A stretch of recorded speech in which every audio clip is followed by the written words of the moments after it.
దర్గామిట్ట బ్రహ్మానందపురం పోలేరమ్మ దేవస్థానంలో అన్నదానం. బ్రహ్మానందపురం శ్రీ శ్రీ రేణుకా పోలేరమ్మ దేవస్థానంలో శరన్నవరాత్రి ఉత్సవాల్లో భాగంగా ప్రతిరోజు అమ్మవారి అలంకార మరియు ప్రసాద కార్యక్రమాలు భక్తి శ్రద్ధలతో నిర్వహిస్తున్నారు. ఈ క్రమంలో ఈ రోజు అన్నదానం కార్యక్రమం నిర్వహించారు. ఈ అన్నదాన ఉభయకర్తలుగా గుజ్జర్లపూడి వీరయ్య, గుజ్జర్లపూడి చాముండేశ్వరి వ్యవహరించారు. ఈ కార్యక్రమంలో ఆలయ కార్యనిర్వాహకులు చేవూరు వెంకటస్వామి, యనమల కృష్ణ, గంగపట్ల బ్రహ్మయ్య, రోడ్డ ఇస్సాకు, పదాల సుబ్బరాయుడు, యనమల శ్రీనివాసులు, అంపాల రంగయ్య తదితరులు పాల్గొన్నారు. భక్తులు పెద్ద సంఖ్యలో హాజరై అన్న ప్రసాదాన్ని స్వీకరించారు.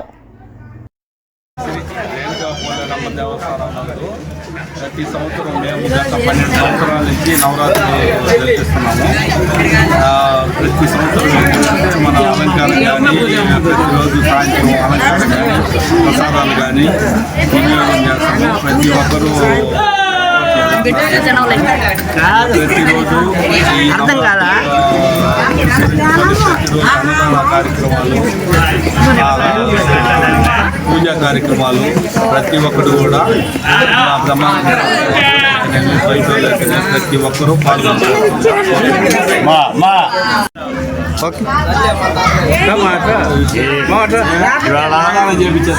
గ్రామదేవత పోలేరమ్మ దేవస్థానంలో అన్నదాన కార్యక్రమము ప్రతిరోజు జరుగుతున్నది. ఈవేళ గుజ్జర్లపూడి వీరయ్య గారు, కీర్తిశేషులు వీరయ్య గారు, వాళ్ళ సతీమణి చాముండేశ్వరమ్మ గారు, వాళ్ళ కుటుంబ సభ్యులు, వాళ్ళ కుమారుడు, వాళ్ళ కోడాళ్ళు, వాళ్ళ మనవరాళ్ళు అందరూ కలిసి అన్నదాన కార్యక్రమాన్ని ఏర్పాటు చేశారు. ఇప్పుడు అన్నదానం జరుగుతున్నది.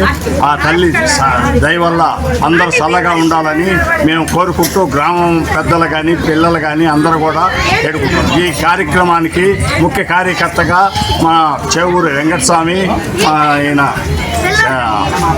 యనమాల కృష్ణయ్య గారు, బ్రహ్మేంద్ర, ఇంకా తక్కిన వాళ్ళందరూ కూడా వచ్చి ఉన్నారు. వాళ్ళందరూ కూడా మేము హృదయపూర్వకంగా వాళ్ళకి ధన్యవాదాలు తెలుసుకుంటున్నాము.